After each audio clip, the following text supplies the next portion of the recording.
So, you want to stop the Islamization of Norway. And of course, similar groups exist in all other European countries with the same objective, to stop the Islamization of their countries. My message today is that this is probably not going to be possible. It should have been done decades ago, and I think it's too late for that now. I'll come back to the consequences of this later on. It's often, when you talk about Islam, Islam is often compared to National Socialism or Nazism. And people say, well, we could defeat Nazism in 1945, so why can't we eliminate or defeat Islam? But you have to realize that these two totalitarian ideologies are vastly different. You could, once you had, the Allies had smashed the Nazi Germany, Nazism broke down all over Europe. Vidkun Quisling could not have continued his government of Norway, even if he wanted to, even if he had some support to do it, because the center, which was Berlin, had been conquered and Nazism faded away.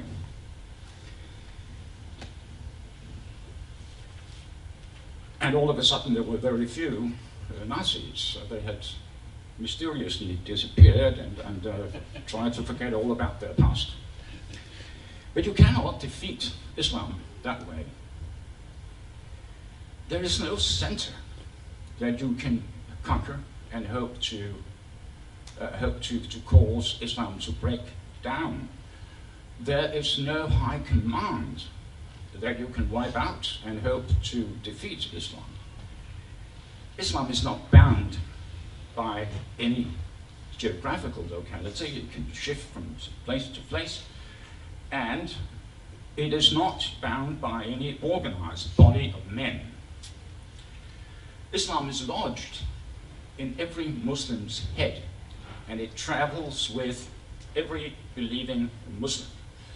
So let's say that, for example, we managed to wipe out the despicable government of Iran or Saudi Arabia. It doesn't make any difference. It would slow down the process of Islamization, but it will not stop it. As long as Muslims believe that the Quran is the true word of God, and as long as they think that Muhammad is the perfect human being whose very actions and sayings should serve as a norm for all men for all time, as long as that situation exists, Islam will exist and Islam will spread. In other words, there is no military solution to Islam.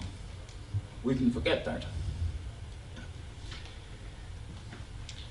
One of the major problems we are facing is that people have an incomplete understanding of what jihad is. Jihad meaning holy war. Being Westerners, we tend to think that jihad is mainly a matter of military action, murder, terrorism, etc. But that's just a tiny aspect of what jihad is. Jihad can be waged with a whole number of options and measures. And some of those we don't even recognize as warfare. Take the veil, for example, the idea that believing women should wear a headscarf or something more heavy. What's the purpose of that? Well, the purpose, of course, is to demonstrate to infidel men that these women are out of bounds. You do not approach them. You do not ask them to dance. You certainly do not suggest that you have sex, because then you'll be killed for having offended Islam. There's also another purpose to the veil and any other kind of Muslim uniform.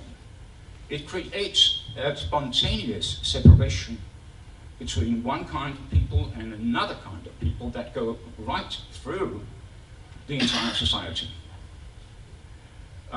We can see it in our schools, we can see it in our living areas, swimming arrangements have to be changed, etc., etc. So it's a weapon. The veil is a weapon, one way of conducting warfare, and we don't realize that.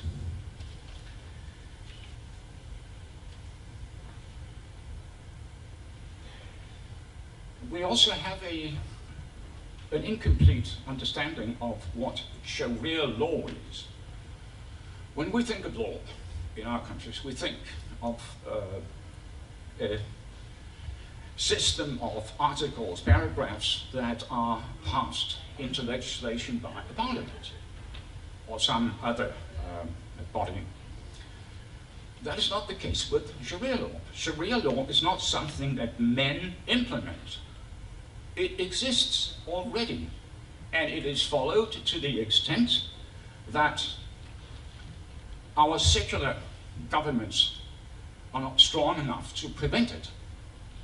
In other words, Sharia is a spontaneous application of what can be gauged from the Quran and the Prophet's Sunnah.